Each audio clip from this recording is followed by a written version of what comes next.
Allyson Felix. Welcome to the 2020 Project Play Summit, the nation's premier gathering of leaders building healthy communities through sports. The event is virtual this year for the first time due to the pandemic, but the purpose is the same. This is where we take measure of our state of play and take next steps in making sports accessible to all youth, regardless of zip code or ability. I'm proud to have helped launch Project Play back in 2014 with Kobe Bryant and other athletes and leaders at an Aspen Institute town hall televised on ESPN. Since then, Project Play has driven the national conversation around what good looks like in youth sports, while helping stakeholders improve their game. Hundreds of organizations from across the 8 sectors that touch the lives of children have mobilized around the work of Project Play. More than $50 million in grants for youth sports organizations have been unlocked. Federal and local policies have been shaped. Access to sport is now on the national agenda. Most important, progress has been made in getting more kids playing, but COVID-19 has also brought much of that activity to a halt. So all of us need to dig in further, work harder, and think more creatively in service of kids. That's why you'll see more of me in Project Play in the coming years. I'm joining the initiative as an official Project Play champion to promote its goals. I'm thrilled to work more closely with the Aspen team and its executive director, Tom Ferry. Tom, thank you for having me. Allyson, thank you for doubling down with us. Your support at the outset of the project was invaluable in laying the groundwork for the contributions Project Play has been able to make to date. Your credibility as an athlete, your empathy for children, and your consistent advocacy for the value of physical activity make you a great ambassador and will help us tackle the deep challenges that lie ahead. I look forward to our full conversation coming up later on what our network and the nation should aim to create for children in sports over the next few years, and the role of athletes in providing leadership.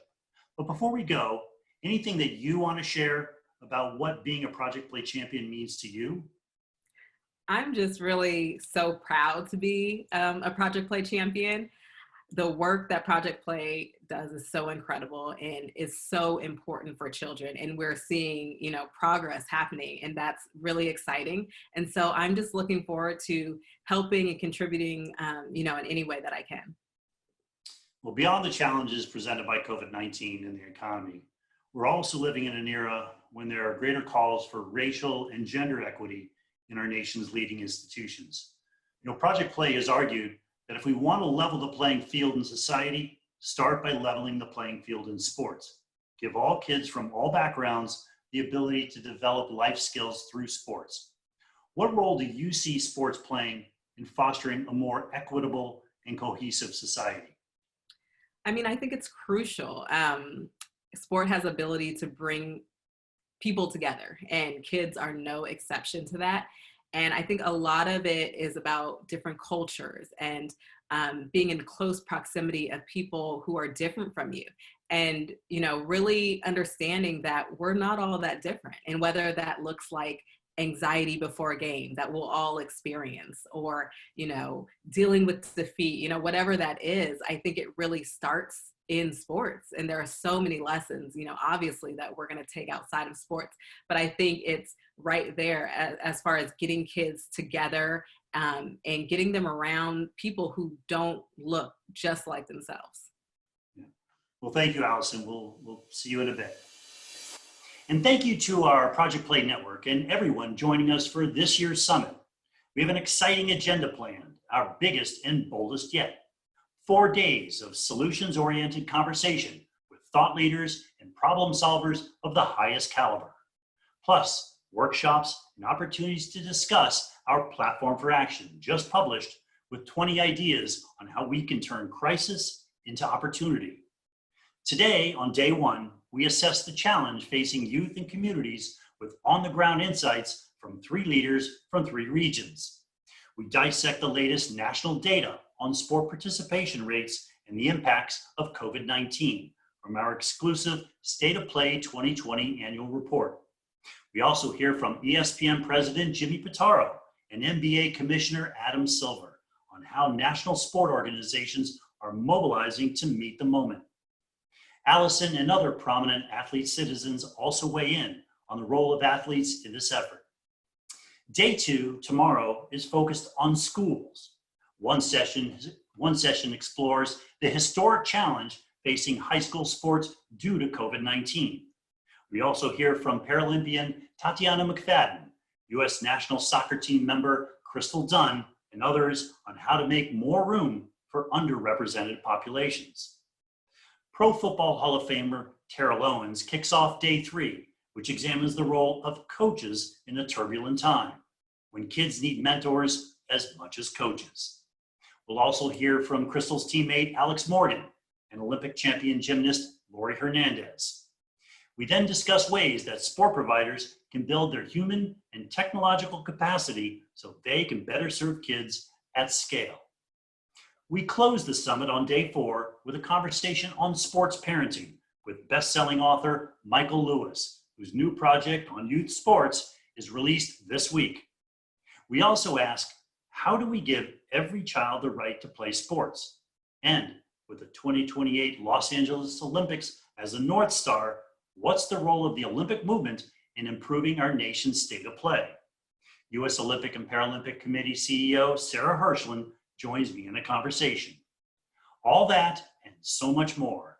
Our goal, that you come away from these 4 days inspired and empowered to navigate today's challenges and build the next model for sports in this country, one in which every child has access to at least a local, affordable, high-quality sports experience to build skills that will help them succeed in life. They need that. Our nation needs that. And our nation needs you, putting your head down in the communities where you live and within the sectors that you influence. With that, I'd like to introduce Dan Porterfield, President and CEO of the Aspen Institute. Thank you, Tom. The Aspen Institute is a large nonprofit organization that drives change towards a free, just, and equitable society with all kinds of methods and strategies for social impact. A critical one, and one of our most impactful, is the Sport and Society program, because Tom Ferry and his colleagues are able to focus like a laser on an area of societal endeavor, youth recreation and athletics, which can make so much difference for young people, their families, their communities, their schools, our society as a whole. We all know that physical activity and sport can help young people develop confidence, resilience, sense of team play and fair play, can help them learn discipline and bring structure into their lives. It also is a really essential resource for healing communities where there's division and for bringing society together. I think we all can look back on the times when we've played sport, if we've been fortunate enough to play with programs or teams or groups that were inclusive and integrated, to remember that we learn lessons about friendship and similarity, built a sense of community that respects difference and finds common cause and similarity among young people playing together. Access to youth sports can really be a way of addressing the problem of implicit bias. It also can help young people develop an awareness of other backgrounds than their own, which they then bring into life, whether at work or in school or in their family life. And that ability to understand that great teams include more people and more perspectives who can work together harmoniously towards common goals is a lesson we as a nation constantly must relearn. What better way than through sport and recreation? So I thank all of you for all that you've done to support our efforts at Sport and Society. I'd like to especially thank our partners who support Project Play, including those that made this year's summit possible. ESPN and TeamSnap, who are presenting sponsors, as well as the Hospital for Special Surgery, Kellogg's, Go-Go Squeeze, the Ralph C. Wilson Jr. Foundation. Thank you for sticking with us when COVID-19 happened and we had to go virtual. And using a virtual platform, Tom and his team made sure that families and communities had access to incredibly empowering information about how to support physical activity, recreation in a time of the pandemic. Your support for us translated into a big difference that we think we've been able to make in society. With that, I'd like to introduce John Solomon, who's our editorial director in the Sport and Society program, and he will help explore the state of play for youth.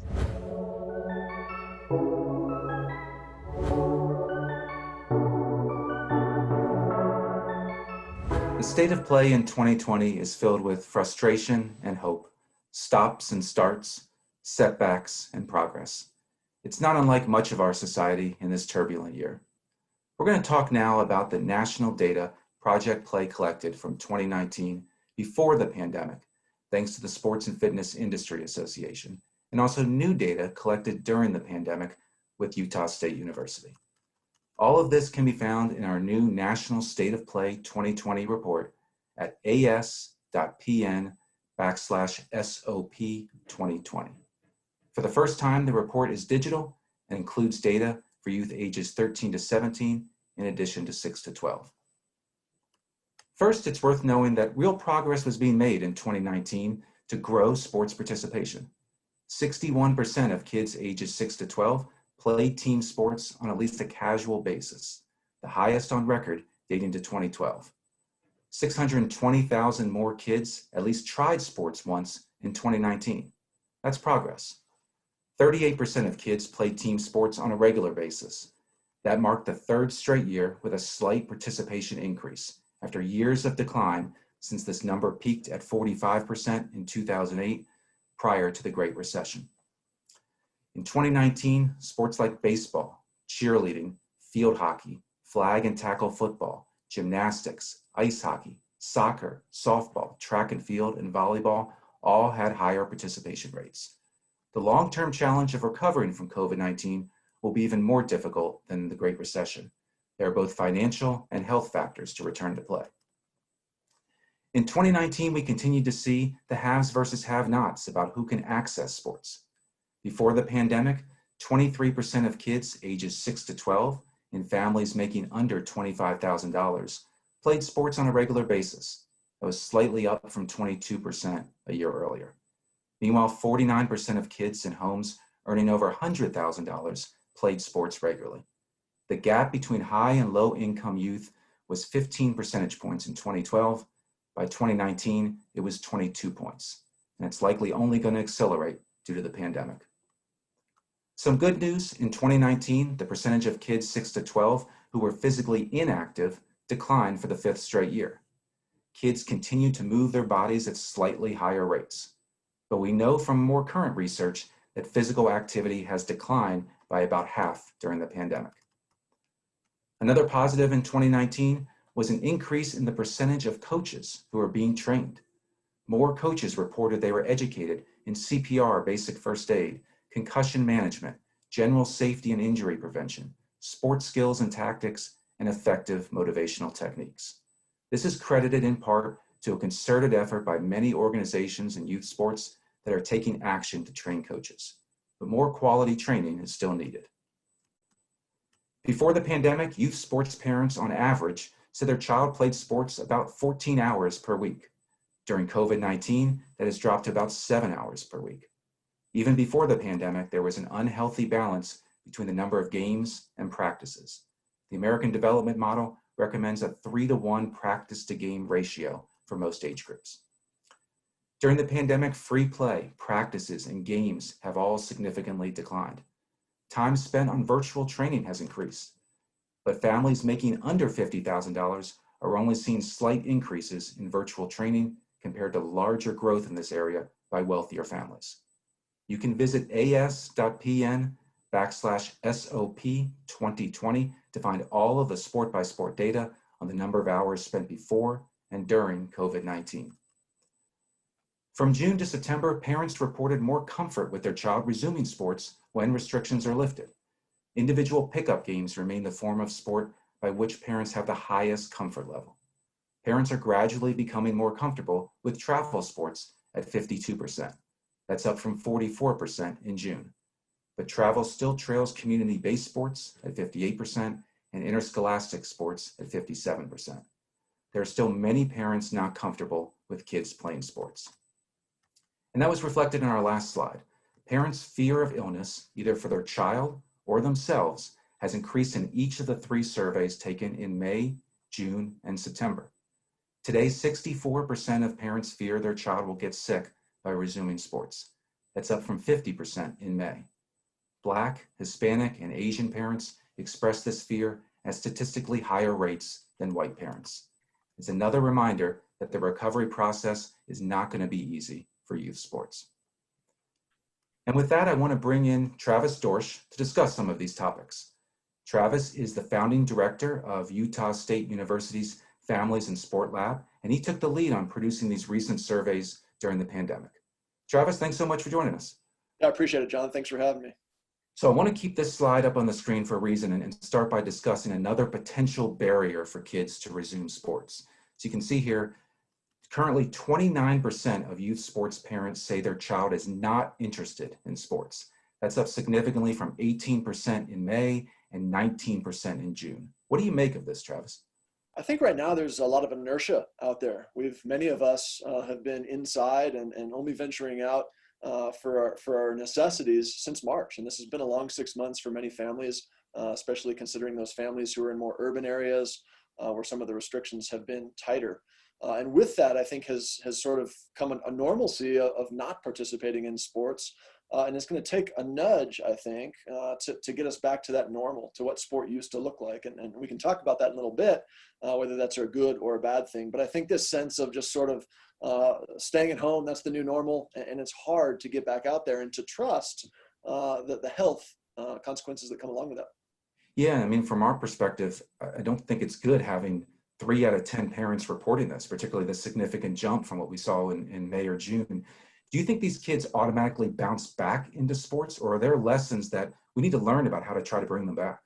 There's absolutely lessons. I don't think the bounce back will necessarily be automatic or fast. And we, as a system, right, the youth sports system, and that includes parents and families and practitioners and coaches, administrators, us as researchers, we need to decide what sports is going to look like when we come back from this pandemic. And I hope we come back strong, but this is a great chance for a reset. And I think, Tom Ferry did a great job talking about that in his article that was published 2 or 3 months ago now, but kind of rethinking or reimagining what youth sport can and should look like. And this is a wonderful opportunity that hopefully we're not going to get anytime soon. So for all of us to come together, to put a lot of smart people in the room, so to speak, and figure out what the design and the delivery of youth sport will look like moving forward, I think is our only chance to get these kids back. Because a lot of these families don't want to come back to the youth sports system that we have before. Yeah, I mean, that's one thing that we're trying to promote is that, a community-based, more sustainable youth sports model. And I think that's what some parents are saying a little bit in this survey. I don't know if you come across that perspective as well. Well, absolutely. I mean, I think when you look at the data and you see the context that parents and families are more comfortable putting their kids back in, it's definitely that closer to home, more community-based, right, with friends that we know, not this travel conglomerate that we used to see so much of, where we're traveling 100 or 500 or 1,000 miles to go participate against the best of the best in far-off lands. We're seeing more comfort with parents allowing their children to return to, free play with friends in the neighborhood, to interscholastic sports where they're playing against kids at school, and to community-based sports where we know the coaches, we know the kids, and we're used to that 5-mile drive down to the local soccer field or local baseball field. Last question. We know this is going to be a long process here, just for some people just getting back to return to play and then just the recovery. What data points are you really interested in looking in, both short-term and long-term, related to youth sports participation? What do we need to be keeping our eye on? Yeah, a couple of interesting trends that we've seen in the data, John. First and foremost, children are moving away from sort of the indoor, the team sports, things like basketball, wrestling, swimming, gymnastics, and more towards opportunities to participate in individual sports and outside, which we know is safer at this point. That's what the science is telling us. Things like cycling, cross country, golf, tennis, we're seeing increases in those sports just from May and June now until September over the past 3 months or so. So it'll be interesting to follow some of those trends to see if they are in fact long-term or if they're just kind of placeholders, if you will, as children wait this out, children and families wait this out. A second thing I'm really interested in is the intersectionality of age, race, gender, and family income to see who's being affected more disproportionately by the pandemic when it comes to youth sports, participation, access, outcomes, and those sorts of things. So to look at some of those aspects of sport participation and understand better who's been affected more and or less by the pandemic, I think will be really interesting as we make our way through and hopefully soon out of the pandemic. Right. Well, thank you for joining us, Travis. And again, thanks again for your support. It's really valuable data that you've been collecting, here in the coming months. And again, for everyone, you can find the entire National State of Play report by visiting as.pn/SOP2020. John, thanks so much. I appreciate everything you guys at Project Play are doing. Thanks, Travis.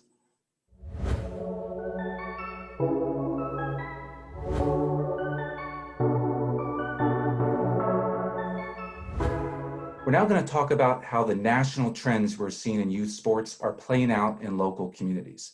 The pandemic created health and financial concerns for many families and youth-serving organizations.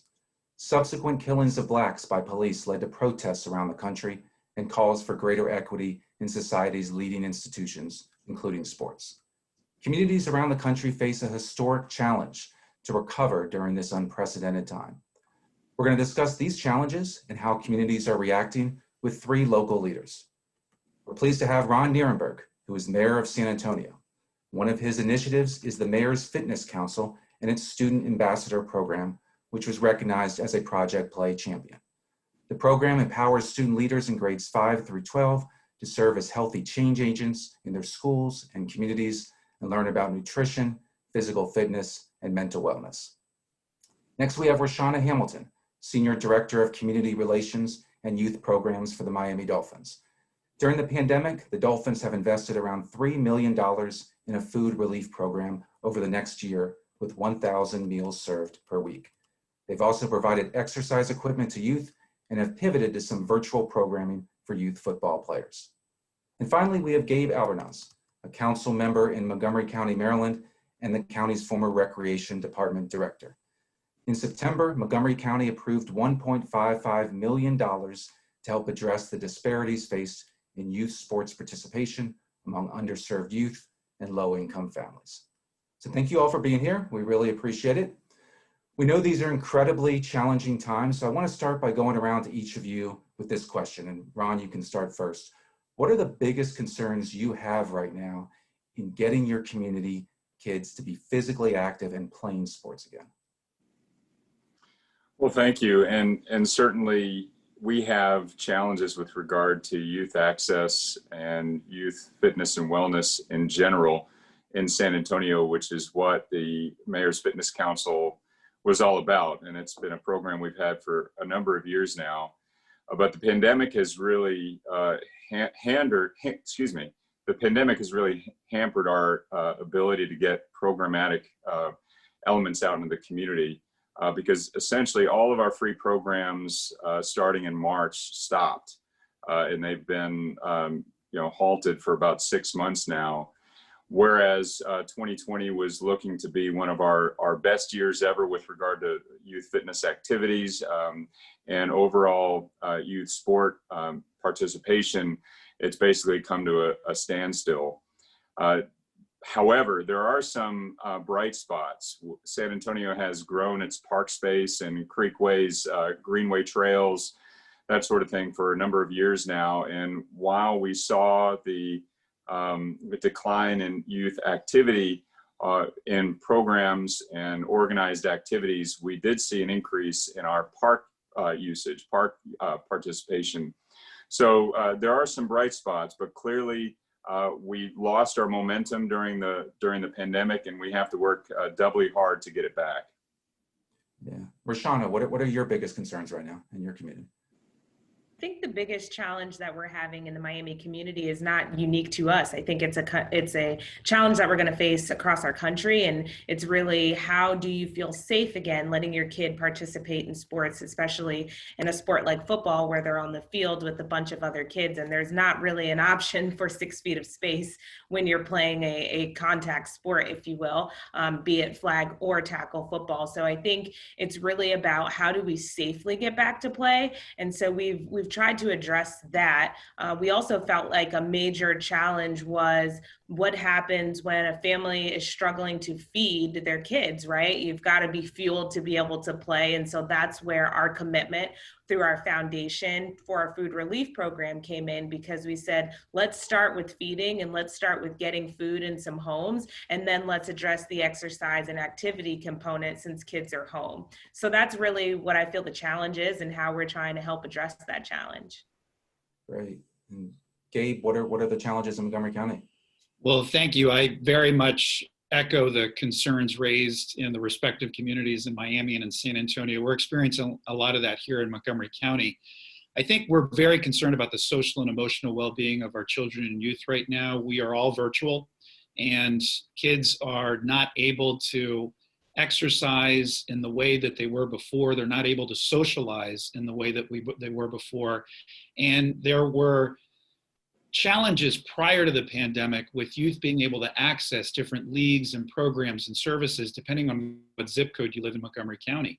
And those handful of organizations that go above and beyond to be able to provide that support structure for kids and communities that just don't have that same access are crumbling right now. And so my concern is that post-pandemic, those organizations that were trying to stand up programs and services where they are severely lacking are not going to be able to survive.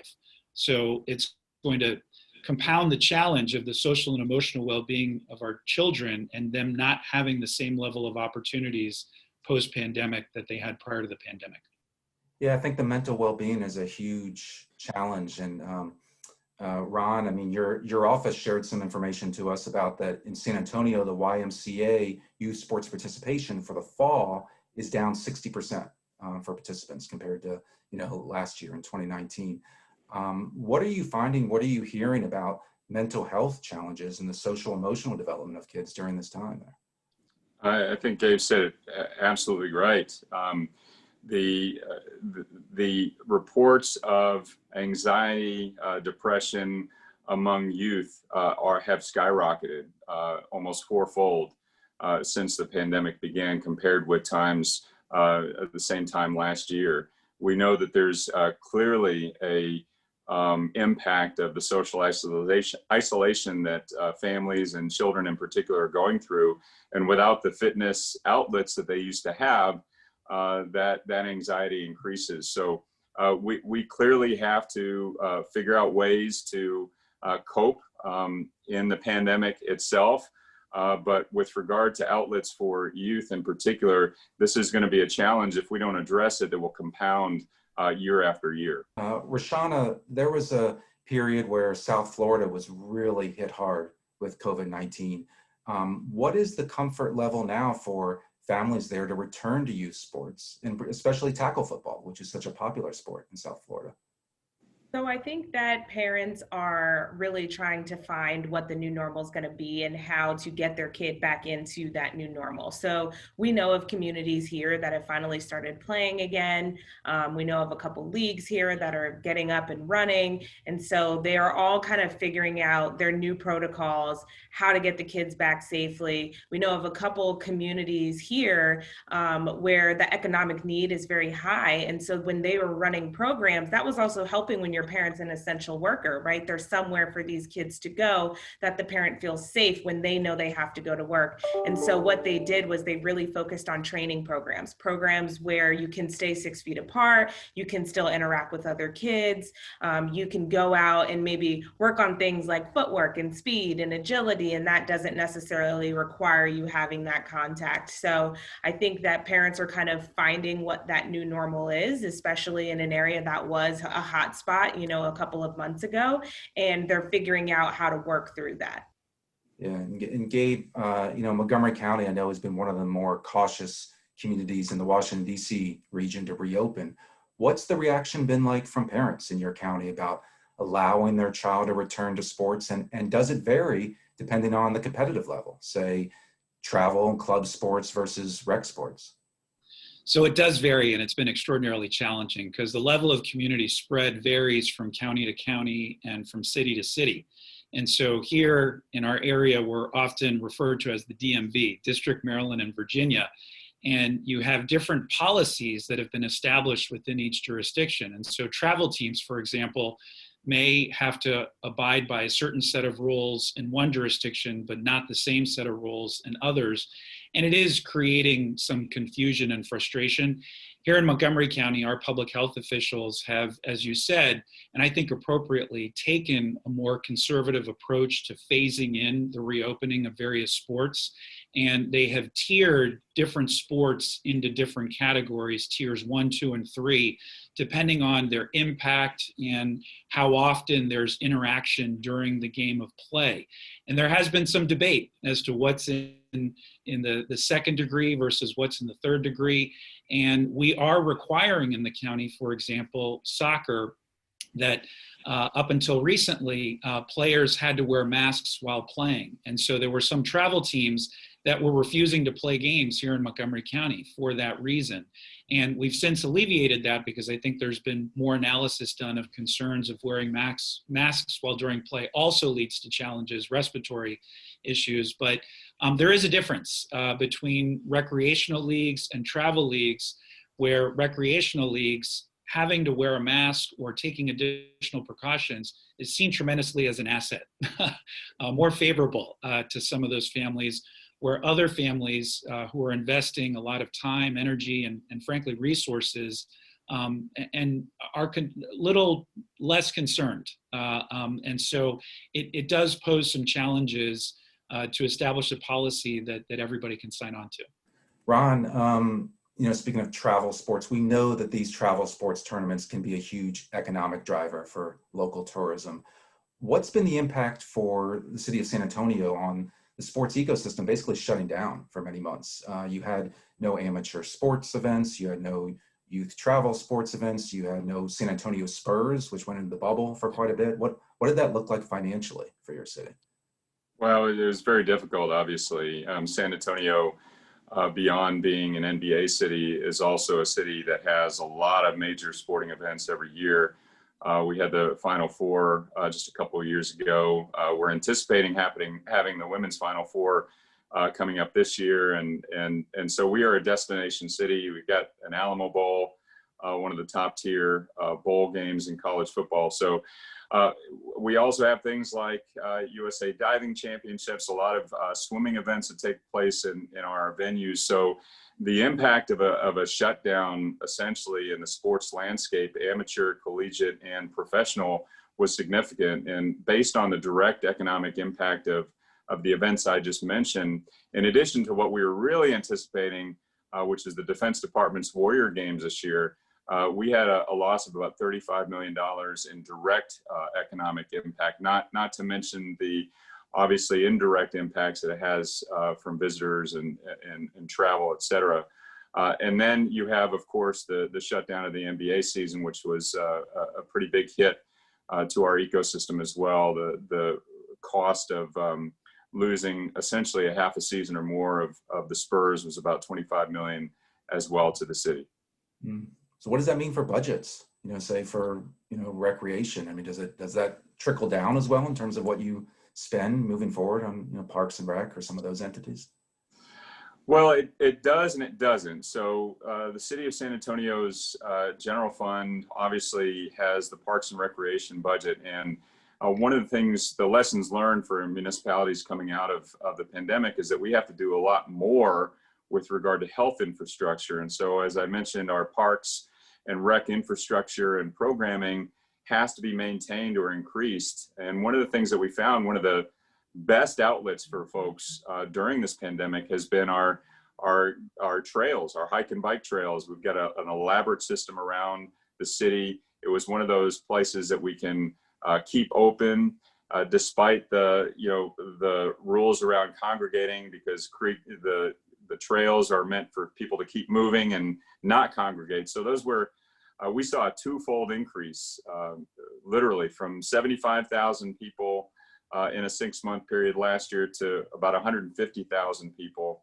this year. So people were utilizing them. And I think it's a lesson learned for us that we've got to continue to resource our health infrastructure, and that includes sporting events. Gabe, I want to turn to you a little bit about Montgomery County and the initiative that you all are doing, because you did something that's, I think, very rare during this pandemic, is the council committed a significant amount of money, $1.55 million, to help underserved youth access recreational sports. I know in advance of the funding, the county produced a very detailed, very thoughtful report that concluded that youth sports are not well aligned with the needs of many families. What key disparities did you find, and what did you see the value of intentionally focusing on underserved areas? So our Office of Legislative Oversight, which is the think tank arm of the legislative branch of our local government, did a phenomenal analysis of youth sports participation in the county and confirmed what we had known anecdotally, which is that there are defined sports deserts in the county. There are entire zip codes that have significantly less percentage of youth playing than more affluent zip codes. And they found the reasons, number one is cost, accessing the sport itself. Number two was struggling to find parents who had the time to be able to volunteer to coach. And in communities where families are having to work multiple jobs for many hours, often unusual hours, it's hard to find parents to coach. The cost of equipment was also a huge barrier. And then the fourth significant barrier was transportation, physically being able to get kids to and from practices and of course games. Entire communities not have the same access is a problem on a lot of different levels. And so the council has stood up funding to be able to address those sports deserts and create leagues if we need to. Recruit and yes, pay for coaches if we can't find volunteers, help minimize the costs of accessing those sports and providing transportation where we need to be able to eliminate all of those barriers to youth sports participation. This has received unanimous support of the entire council and our county executive. And we all recognize now, as we said at the beginning of this discussion, that these investments in particular are critical today. Because of the social and emotional well-being of our youth, we do view this as an investment. And we're hoping that the infrastructure that we set up through this initiative will have us be stronger coming out of this on the other side of the pandemic, and hopefully identify new leagues and coaches that we can get going when we're able to move forward. Yeah, it's a really phenomenal initiative. But how do you ensure the right investments happen to help the underserved communities, right? And so it doesn't just go to the people who can afford it. That's a good question. So as you mentioned, I used to be the director of the recreation department, and we have over 27 recreation centers in every corner of Montgomery County. And those center directors really know their communities well. And so starting with those zip codes where we have those sports deserts is identifying folks that know their communities well, people like our recreation professionals, our parks professionals. We also have a unique entity in the county called the Community Use for Public Facilities.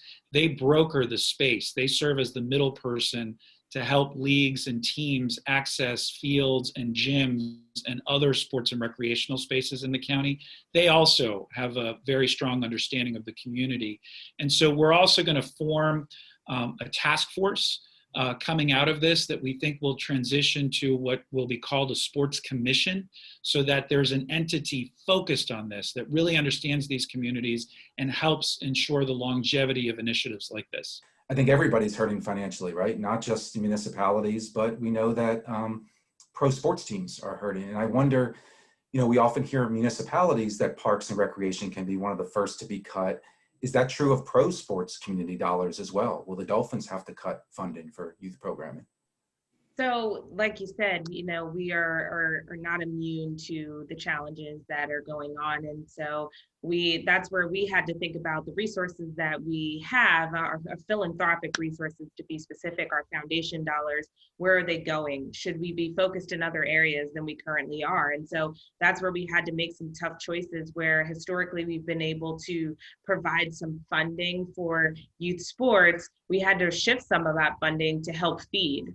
Right. So there's no way to get to a $3 million program and not figure out how to reallocate some of those funds. And so we did have to shift a little bit of that money. But, because the municipalities and the leagues weren't playing, luckily, right, they weren't hurting for those dollars. So we tried to find some other ways to support them. And so that's where we came with one of our health healthcare partners, Baptist Health, and worked to create a program where we'll be able to donate football equipment and exercise equipment to some student athletes. So we're trying to find ways to be able to still support the youth sports community just in general, because, you know, we think that it's important. And for those youth athletes that we're supporting with those fit kits, they're not just football players. You know, we're hoping that they are not specializing in just football. So we made sure that our fit kits included things like jump ropes and cones and stretch bands. So it's not just a football in a kid's hand for us. It's what else can they be doing to better their mental health by moving their body around. And if it's only them because they're not going to be able to throw the football to somebody else for a while, how else can they stay active? Interesting. And so how does that equipment sharing program work? Is it like combined with the food relief program, or is it separate? So it is. So we pretty much everything we've done out in the community now includes some aspect of feeding. So we are working with our school districts. So we work very closely with both Broward County and Miami-Dade County schools to find some schools that are in need, that are in some areas that they just have more need than maybe others at this particular moment. And so they've identified a few schools. We've also worked with a couple of Palm Beach County schools, which is a little bit north of us. And we've figured out which schools to go to and targeted some student athletes that we feel are in need. And we're going to go and drop off some fit kits for them individually, but then also drop off a meal. So I'm sure that both my other two panelists know that, especially in the school system, right, if you're on free or reduced lunch program and there's no school and you're virtual, you may not be eating as an athlete. So that's why we thought it was important to not just include the fit kit, but to also include the food. Yeah. And RaShauna, are you nervous about what the future may look like for these youth sports organizations if they're not getting as much programming dollars from you, if they're not getting it from the municipalities? Where are they getting from? Do you worry some of these may not survive? I do. I think that's a reality of our world today, right? It's just like nonprofit organizations. I think funding is going to be a very big question for everybody, especially for programs that are in a state like Florida who thrives heavily on our tourism here. And so I think that there is a little bit of nerves for them, but I also think it's an opportunity because I think that free play will come back a little bit more, which I know that Project Play has talked a lot about. I think that kids are kind of going to realize now there's more opportunity for free play, so they can go into the municipalities like my other two panelists are working in, and they can use parks and open spaces. And now they're going out with kids in their neighborhood. You know, they're not necessarily waiting for their travel team or their club team to go and play. They're saying, hey, if that's not an option, and parents are saying, hey, you still need to get out and do something, let's go down to the park and let's go toss the football, just me and my parent or my guardian, and let's figure out how we can still be active, even though it might not be through organized sport. Yeah. So look, it's not only COVID-19 that America, of course, is wrestling with right now. We're also coming to grips with a lot of longstanding racial injustices within our institutions. Sports is, not immune from that. I'm interested in hearing from each of you. Ron, maybe you want to go first on this, about in what ways, if any, do racial inequities appear in youth sports in your community? And what do you think can be done to address that? Yeah, well, this is obviously a critical area for us to address as a community, and I think exposes a lot of the inequities we have up and down of our systems. Racial inequity in sports for San Antonio has everything to do with access, and it's critically linked with all of our other societal issues, including poverty, health disparity, et cetera. So what we've found is in order for us to address this, we've created an equity framework basically in all the operations of our city. San Antonio is one of a few cities, certainly here in Texas, but also nationwide, to have an Office of Equity. We do all of our resource planning, accounting for the historical disparities that have occurred in our community that now manifest themselves, and in some cases, life expectancy differences from one census tract to another. So as we go about allocating resources, whether it's dollars for a youth sports program or it's building out a trail system, what we're doing is focusing on how we can redress those disparities based on the historic inequities that existed. So, with regard to how we measure success, it's about over time ensuring that those health measures begin to change. But the work is comprehensive, and it's not just about youth sports. And how we measure success is on outcomes, whether or not the child poverty rate decreases, whether or not the obesity and diabetes rates decreases. And the disparities that are most significant are those zip codes that correlate to high poverty areas, areas with lower access to education and economic mobility. So everything we're doing is to attack those inequities. And, and one of the measures of that is racial injustice, the inequities that have been built based on long ago laws that were long since ruled unconstitutional. We have to continue to address those inequities that have been created as a result. Yeah. Gabe, how about in Montgomery County? What racial inequities do you see in relation to youth sports or physical activity? So that was music to my ears. We just recently passed a very similar racial inequity framework here in Montgomery County. So from a budget lens, from a policy lens, we're taking a moment to see how this will, whatever we do will impact various communities. And so sports it was easier for us to be able to move forward these funds during this difficult time, because when you look at sports through that lens, it does very clearly show that those communities that have more resources, have more recreational activities, have more organized youth sports. And what we have found, particularly in the sports sector, is there's a missing middle. You go from zero to elite and club with almost nothing in the middle, and that's exasperated in communities that can't afford and have those challenges and barriers I mentioned earlier to be able to access sports. And this is a profound problem because those inequities, will proliferate these children's lives if they don't have access to the same quality programming that benefited probably everybody on this panel, and they don't have those same opportunities, then it will impact their lives. And so it's incumbent upon our community and our public sector to help fill in those holes through those public-private partnerships, because if we don't, it's going to have a long-lasting negative impact. Yeah, and we've seen in national data for kids ages 6 to 12, sports participation is higher for white youth than it is for people of color, than it is for Blacks, and it is for Hispanics. RaShauna, what do you see in South Florida with racial inequities? So I think we have the same issues and the same challenges. I think that in South Florida, there is a gap. I think that we're trying to work to fill from where we sit as a professional sports team. And I think the thing that we've really tried to do is we have a program called our Football Unites program, and it does exactly that. So we truly believe that sports can be a catalyst for change, for changing perspectives, for changing hearts, for changing minds. And so that's really what we're trying to do, is focus on how do the inequities that we see in sport, how can we try to get everybody to an equal playing field at some point, right? Like that's the long-term goal for all of us.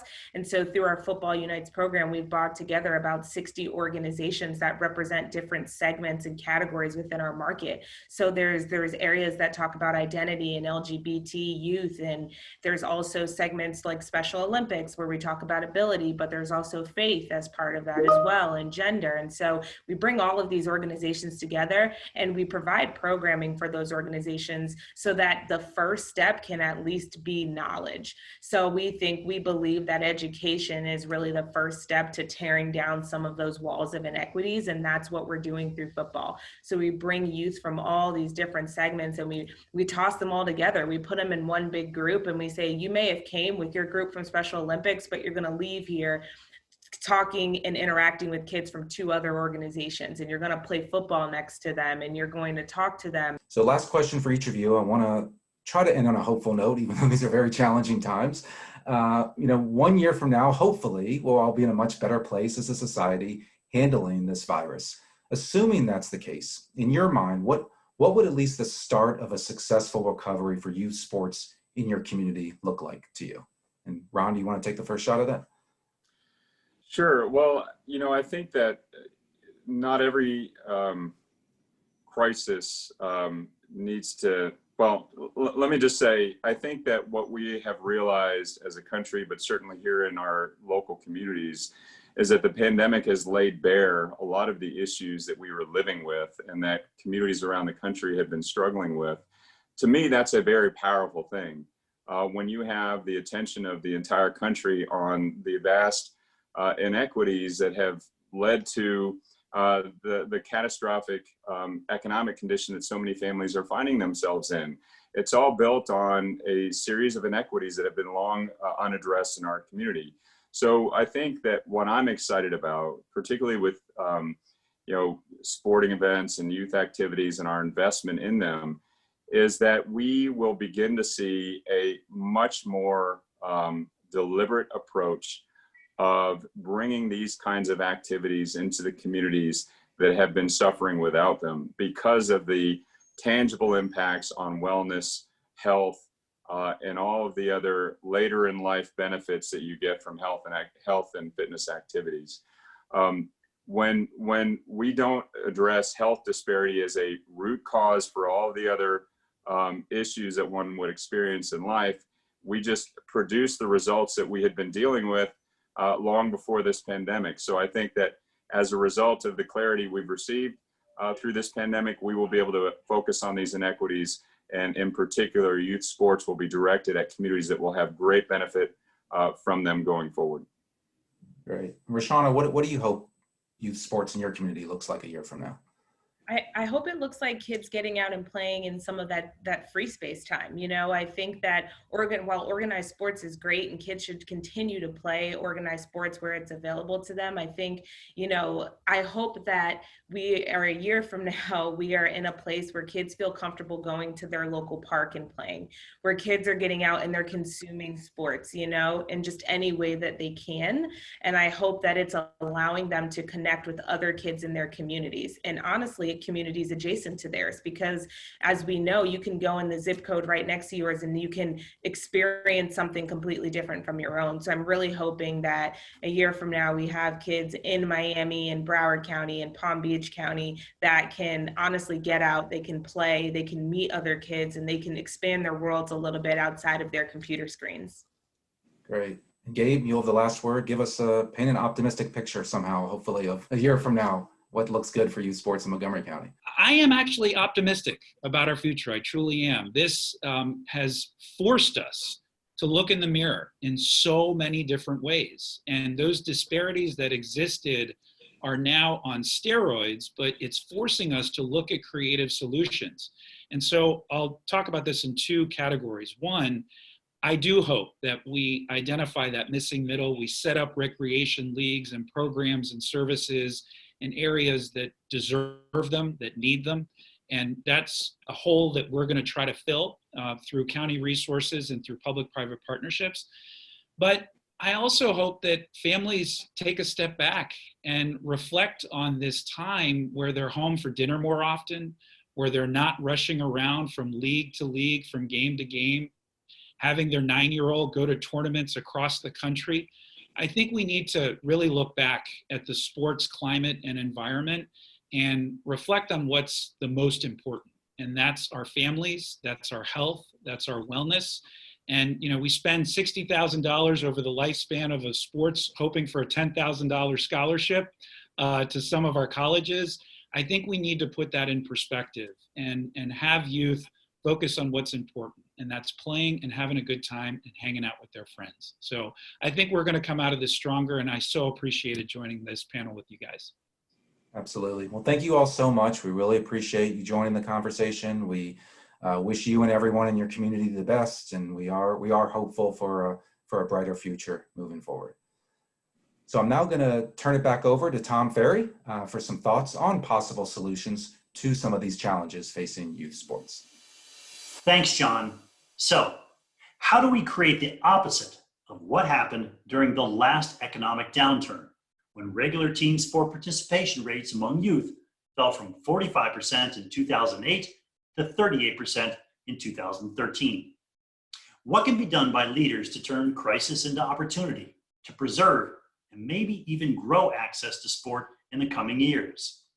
These are the questions that have sat at the center of our work at the Aspen Institute Sports and Society program since the pandemic hit. We started the conversation by painting a vision of what's possible in the years ahead. Next, we convened 4 virtual summer conversations to source and pressure test ideas. We then aggregated what we consider the most promising of them, seeking additional feedback from leaders who work most closely with Project Play, including our cross-sector Project Play 2020 roundtable of leading organizations and the Project Play Champions network of mostly grassroots providers. Broadly, consensus has emerged around the need to save and build affordable, quality, community-based programs that can engage children at scale. That means giving kids and families viable options to the up or out model of travel ball that is pushed into the grade school years and often segregates children by income and ability before they have grown into their bodies and true interests. If we build the base at least through age 12, then all boats will lift and we can emerge from this crisis with a more durable, sustainable sports system. With that objective in mind, here are 4 broad areas of opportunity that we encourage leaders across sectors to mobilize around.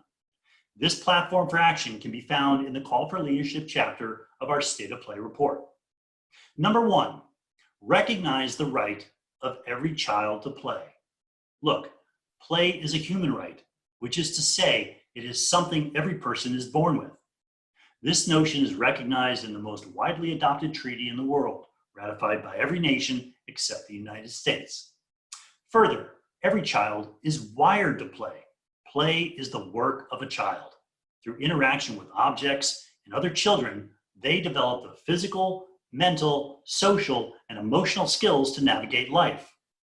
Given its primacy as a venue for play, sports should no longer be treated as a nice-to-have by leading institutions.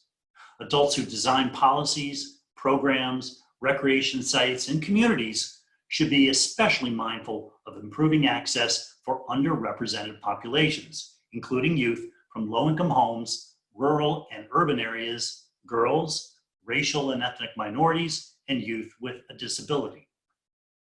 Number 2, enhance the capacity of community sport providers. Parks and recreation departments not only manage most of the recreational space in communities, more than 10,000 of them also offer sport programs. They are often the first programs that children get signed up for, along with YMCAs and Boys and Girls Clubs. But they often lose kids after a year or two to other programs seen by parents as higher quality. This doesn't have to be the case, as we have seen in Appleton, Wisconsin, a Project Play champion that grew youth participation 70% over the past 6 years, including gains of 188% in basketball and 100% in baseball. It's all about embracing innovation and accountability. Embrace sports governance. If the return to play for professional sports from COVID-19 was challenging, and at the college and high school levels it was inconsistent, it has been utter chaos in the $30 billion plus industry that is organized youth sports, which directly touches more lives and more communities than any cog in our sports system. No one was happy with how events played out. Not sport organizers who struggled to get coherent guidance from public health authorities and felt they lacked a seat at the table. Not governors, mayors, and county administrators who cited youth tournaments and helping spread the virus. And not families, unsure of who to trust. All of it pointed to a need for governance to balance competing interests and help solve problems that the marketplace on its own cannot. Every mature industry has some form of it, which, if structured well, can help address many of the challenges facing youth sports, from access to injuries to the training of coaches. Next, fund community-based play. In August, the Great Outdoors Act was signed into law, providing full, permanent funding of the Land and Water Conservation Fund. That's $900 million a year to support the development and improvement of national parks, but also state and local recreation spaces. Youth should get more places to play. But which youth? And will the funds be used to close gaps and drive program quality? Investments must be designed thoughtfully, as with other new opportunities that have emerged. Under each of the 4 areas of opportunity in our call for leadership, we share 5 tactical ideas that specific sectors can mobilize around. Most of them are ambitious. That's because one of our jobs at the Aspen Institute is to pump big ideas into the bloodstream. And because you have told us that's what the times call for. Each day during the summit, we will explore one area of opportunity in a live conversation on Zoom between our pre-recorded sessions in partnership with the Play Sports Coalition, a new Project Play champion, which has developed a high-level advocacy platform specifically tailored to policymakers that aligns with many of our ideas. Today, we'll explore the recommendation of fun community-based play. Please join me in a minute in that room to share your thoughts on which of these ideas you have the most energy around. Then, after the break, we have keynote conversations with Adam Silver, Jimmy Pitaro, Allyson, Felix, and others sharing their thoughts on mobilizing for action. See you soon.